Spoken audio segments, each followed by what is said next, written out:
Hello, I'm Alex Koloskov, and this is our first lecture from online course Studio Tabletop Photography for Beginners, which we run on 40G. And on this very first lecture, I want to talk about things which applies to any type of studio tabletop photography, such as how to set camera, to work with particular lighting system you have, and difference between light modifiers. Because to understand these two, and especially second one, piece is essential to successfully learn the rest of the stuff you'll be doing on this course. So, the camera. There are two big different lighting system, continuous and strobe lighting, right? Which we can use in the studio. I'm not a big fan of continuous lighting system, just because when you work with continuous lighting, you have to basically shut down all the light in the studio, because it's continuous lighting. Like here I have how many 10 fluorescent bulbs all around, and there is no way I can use continuous lighting to shoot some tabletop subject with this light on. It should be everything off, and the exposure settings will be quite different when you work with continuous lighting than with strobe. And obviously there is no stop action type of photography. But let's see. Let's understand how we set exposure and what's the difference on how we set exposure for continuous lighting and for strobe. Because there is a difference, quite big difference.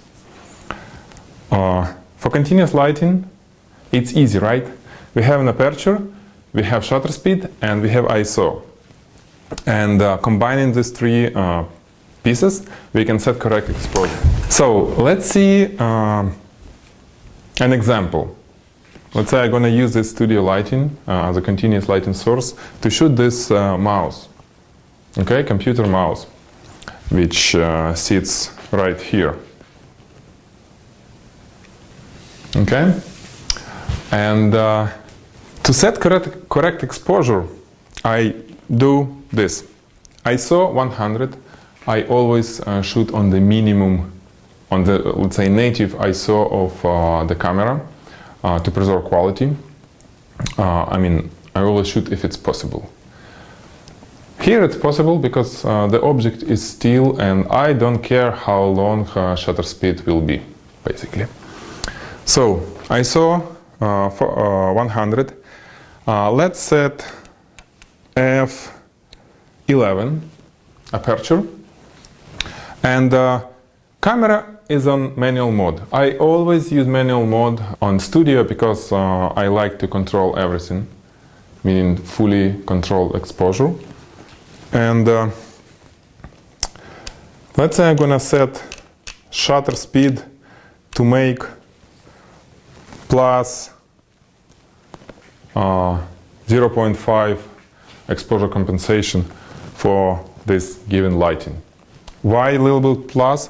Because it sits on a white table, and we have white wall behind it, and the mouse itself is dark gray, meaning to have correct exposure for such thing on a white background. When you use average metering, you should go a little bit plus, right?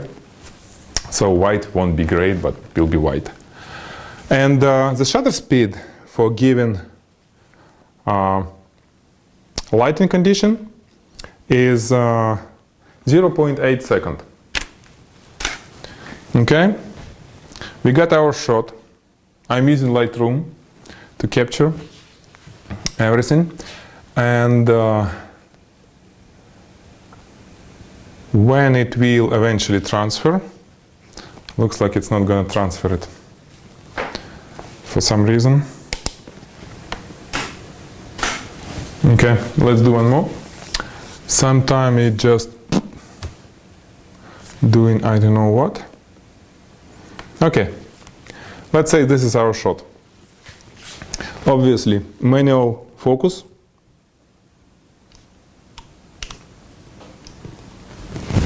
This is one of another thing which I set on manual. When you shoot still object, you do need autofocus on the camera, and it's very important to understand. You can set focus by switching to auto and letting camera to focus on the subject, but then always turn autofocus off, basically switch to manual mode. It will make sure that your camera won't change focus during the shot, during the sequence of shot you're doing. You have to control everything by yourself. That's the beauty of studio photography tabletop. When you shoot portraits in studio, it's quite different. So, we got the shot. And let's say we're gonna change shutter speed to 2 seconds, right? We change it to 2 seconds. We get in another shot, and it gets much brighter, right? And this is the biggest difference, the main difference between how you shoot with continuous lighting and with strobe. Because with strobe lighting, when we change shutter speed, it doesn't really affect the picture. Within particular range, of course. Let's say if you have shutter speed of 1/100 of a second, and we change it to 1/200, it won't do anything. There won't be any difference if your camera has X-sync speed equal to 1/200 of a second or more, obviously. So you got it.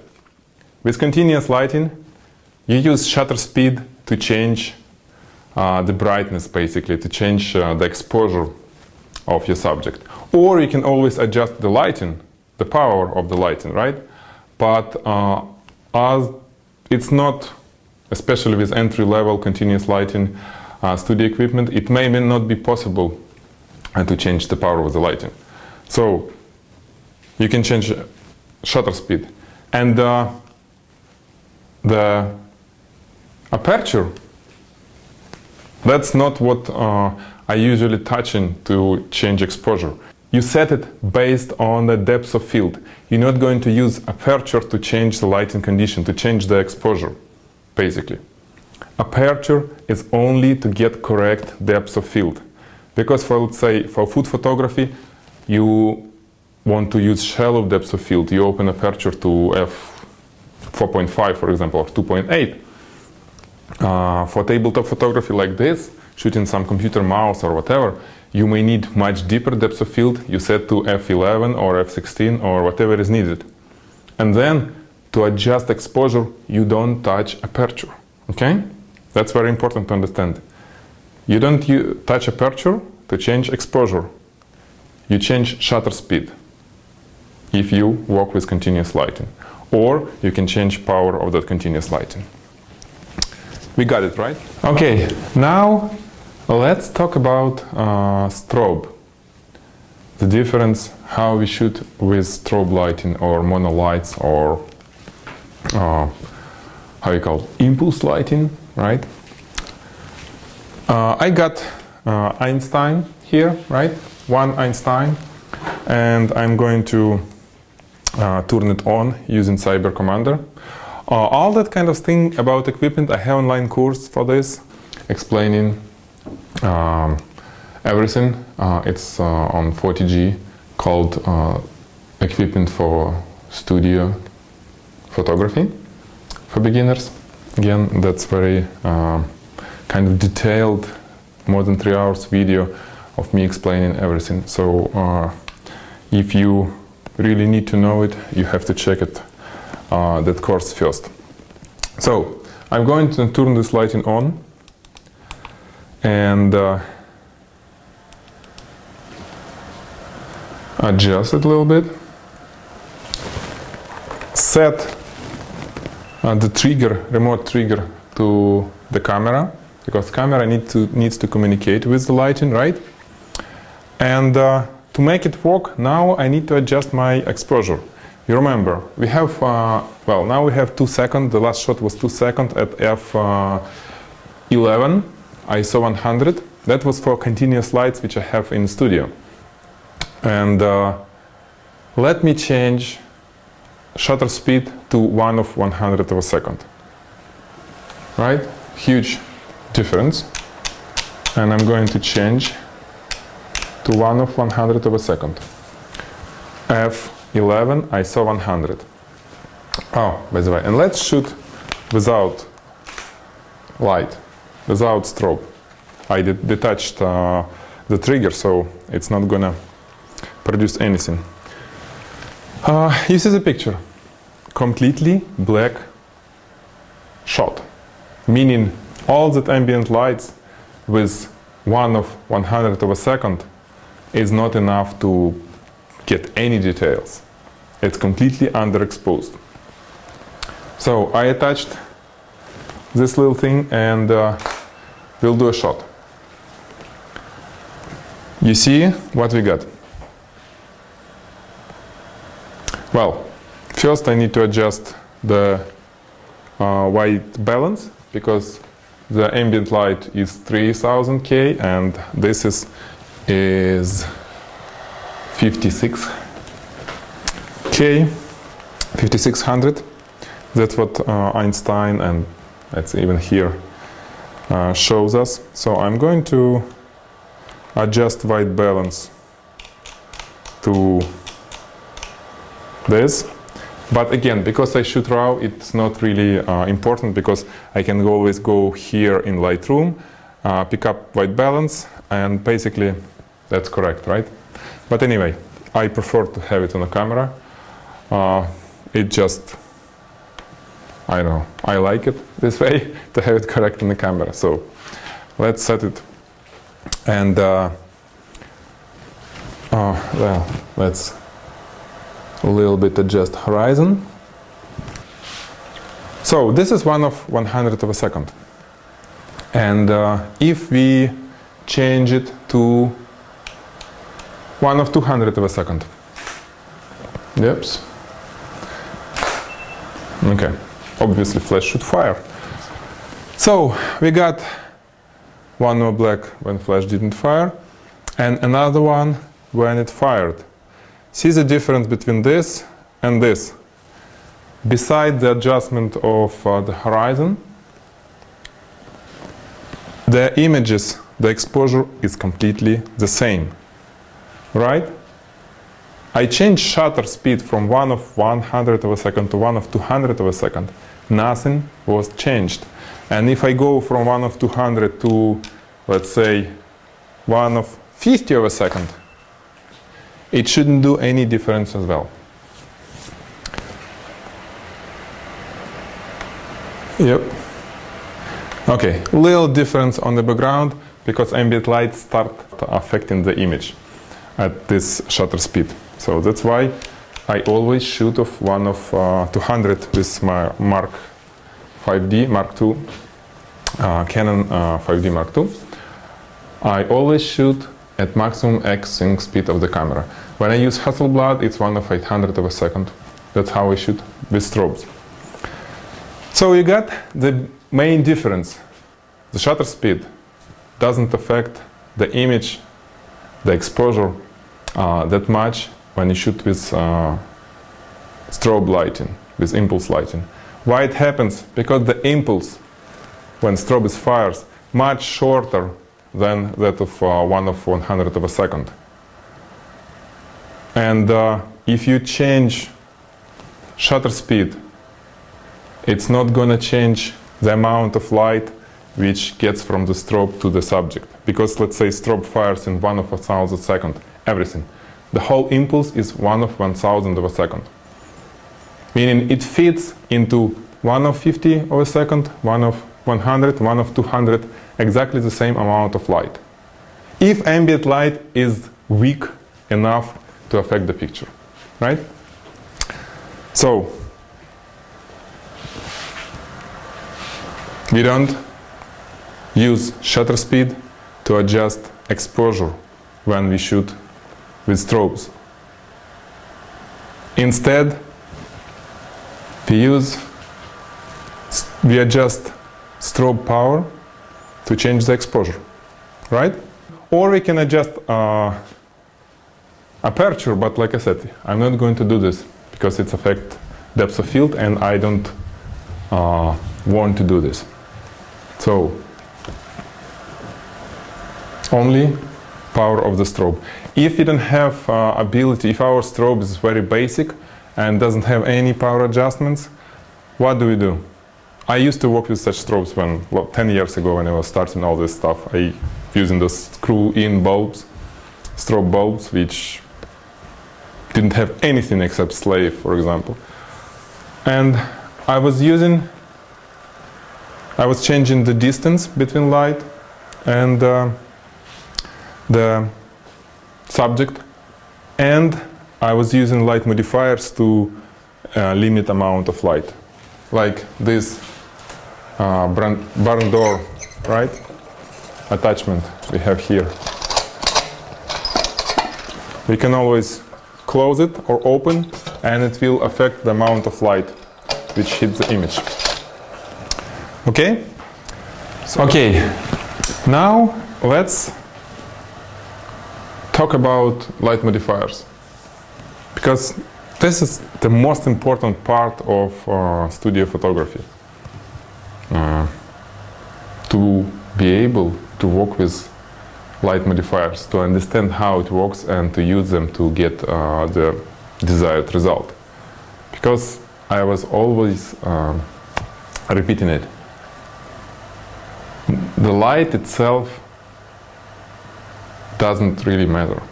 You can use any type of light, continuous. I was using, just for demonstration, I was using my kids' tabletop lamps to get professional shots. But what was unusual on those shots? The light modifiers. Sorry, what was professional on those shots? Light modifiers. And like I said, it's very important to know how to use them. So let's see just the basic stuff, because this course is for beginners, and I'm showing you the very basic stuff.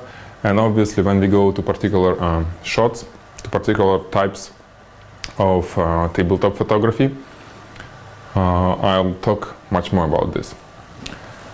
Let's see this little computer mouse. It has, I'll show you.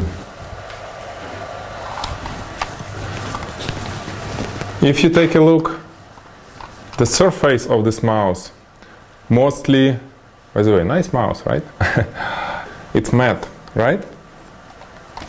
And this ball is glossy, because here you don't see the reflection from the light which I have behind the camera. And if I turn this way, you see the lights, right? It's 2 plus 2 plus 2 fluorescent long bulbs. You see them here. You don't see them here. These lights, this is because this surface is diffusing those lights and you don't see them directly. And this doesn't really diffuse, it's glossy, it reflects as a mirror. And choosing the right modifier, choosing the right light modifier is very much depends from what kind of surface you are shooting.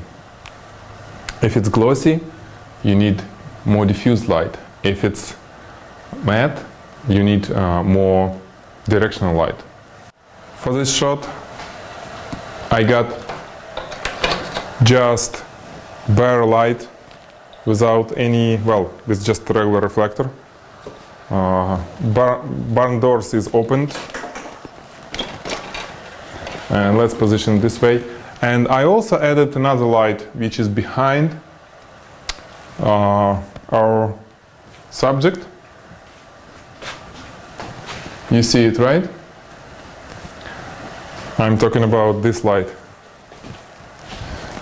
This light has honeycomb grid to create a spot on the white wall. By the way, if you notice in previous shots, we are shooting with strobes. This is what we have with ambient light, because it was highlighting everything in studio including that wall, right?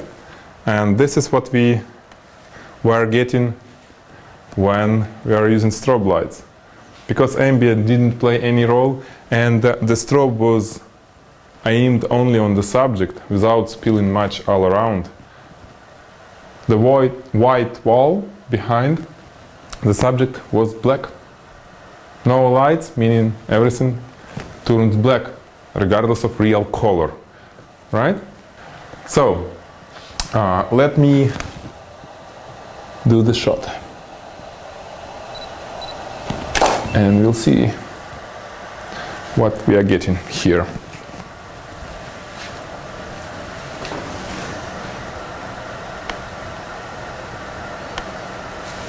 Okay. If you look at the mouse, well, let me rotate it a little bit. Yes, like this. If you look at the mouse, you see how different light, how different surface reflects the lights differently. This is diffused light. Even though we have spotlight highlighting our subject, no light modifiers. Well, there is light modifier, which is just a reflector on the strobe, but that's not what I'm talking about here. It's basically spotlight. And we clearly see that spot on the blue ball, right? While this side look not bad, right? Even with this light, without any soft boxes, anything. So, when you have matte surface, it's maybe okay to use directional light, like a spotlight on it. If you have glossy stuff, you're not going to get really good result from that kind of lights. Let's try do this. Let me just grab white translucent diffuser, basically. This is diffuser. It's made from the translucent Savage plastic, which is on gear page on 40G. I'm going to position it between our light and subject. And I'm also going to, well, let's shoot, I'll show you.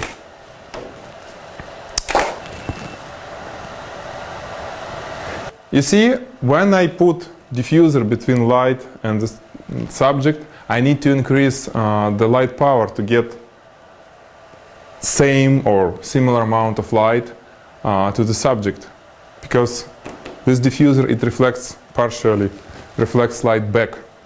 So I'm going to increase the power of this light by, let's say, 1 stop.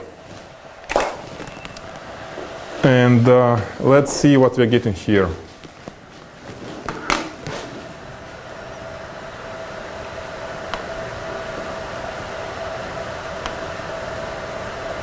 This.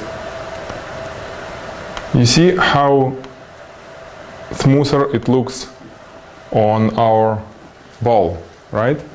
We don't see the spot anymore, but it's still relatively kind of spotty, because the distance between the light source and the diffuser is not enough to get really diffused light. Because if you getting, let me show you.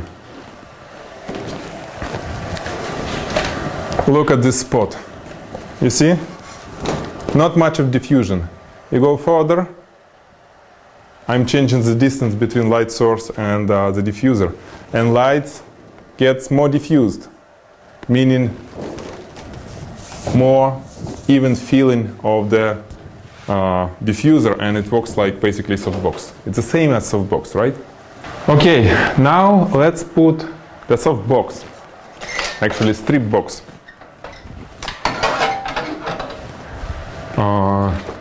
Strip box is just a narrow softbox.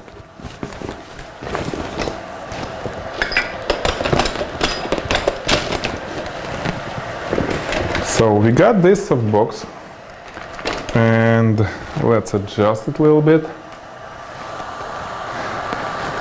And I can tell you that I love strip boxes because I can rotate, I can easily modify the way it lit the subject by just rotating it. Because if it's square softbox, you just lose some, piece of freedom how to manipulate with it. And usually it's pretty good for tabletop photography. I mean, to use strip boxes. So let's see.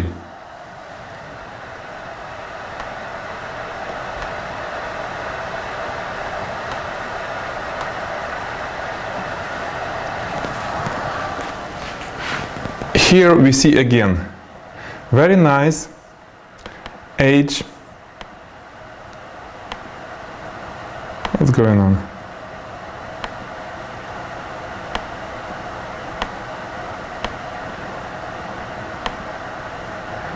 Here, right, on the very nice lights on the edge of the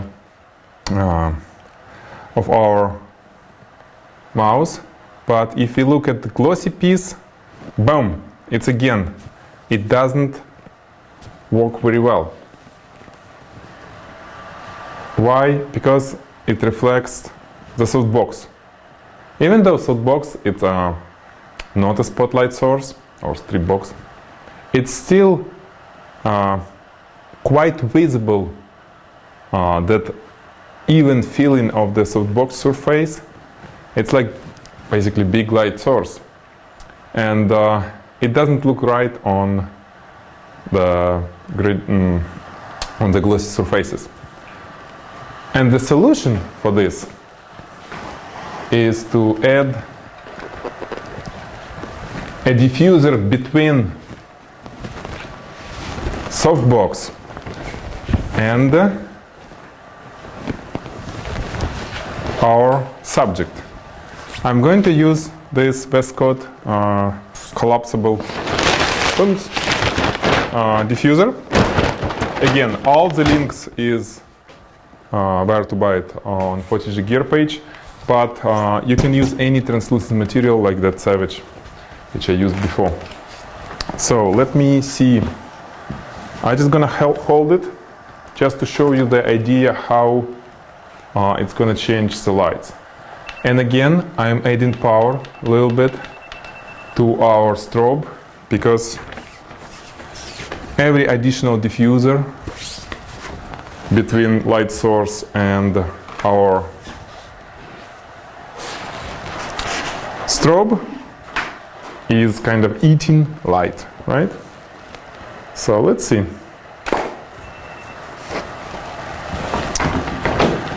What do we get here?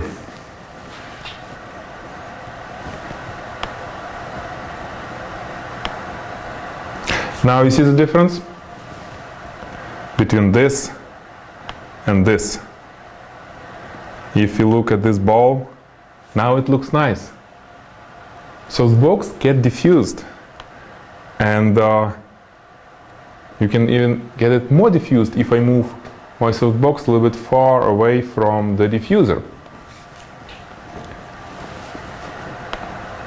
While the edges, the matte surface of the mouse, usually it looks nice under almost any light, right? And now let's improve the shot. I'm going to add the reflector on the right side of our subject. It again to give you idea how you can shoot with minimum amount of light sources. You can always use reflector instead of light. I can add softbox from the right, but I also can add this reflector. So I'm adding power again a little bit more. It's not because of reflector, I just feel that it will be good. And see what we got.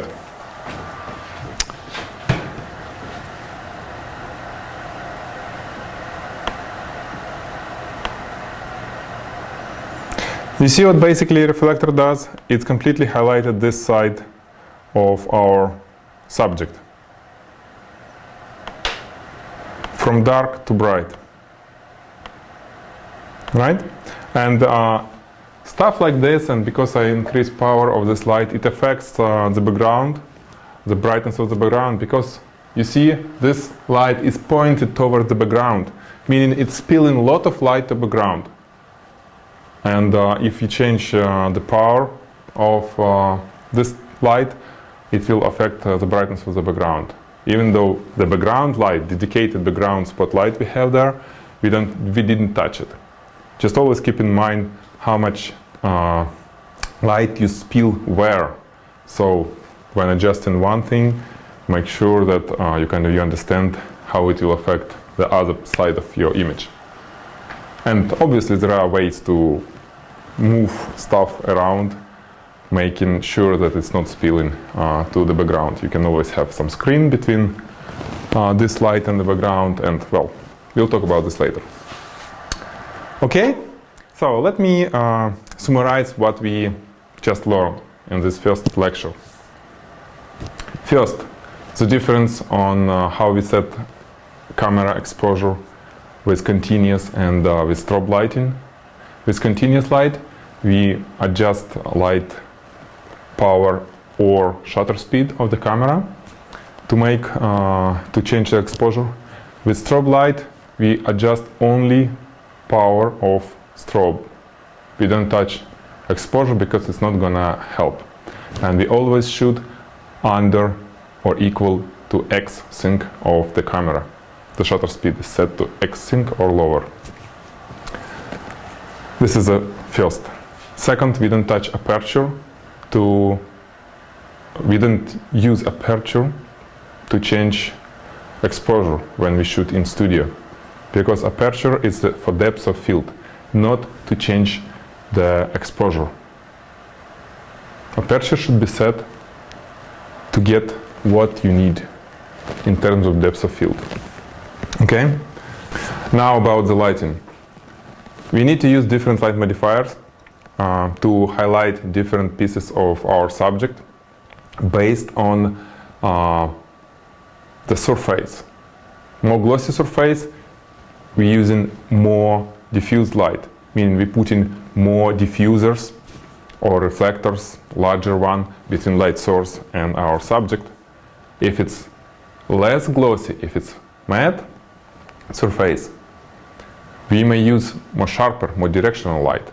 We may use just bare reflector without anything and still get good result. It's like when you shoot people. Our skin is not really glossy.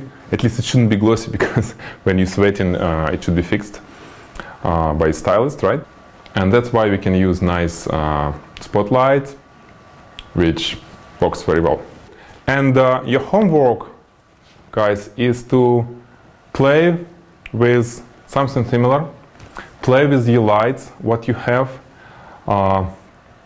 Always try to change the exposure. Try to change the brightness of the image you're getting by using all those different techniques. And learn how to use light modifiers, just from what you have. Okay, post me your questions. I'll schedule a live questions and answers session with you, maybe like Google Hangout or something else where we can talk. You can always submit a lighting setup from what you did if you have questions, because I need always a lighting setups from you. Okay, so stay tuned. I'll send you all emails when will be our live question and answer sessions. Yeah, and we may even need to do a couple of them, like two, because one for US and one for Europe. Different time zones, I understand, and it's fine. We'll find a time to work with you, and I want to make sure that I answer all the questions and you are ready to start shooting real stuff. Okay? So stay tuned. Bye.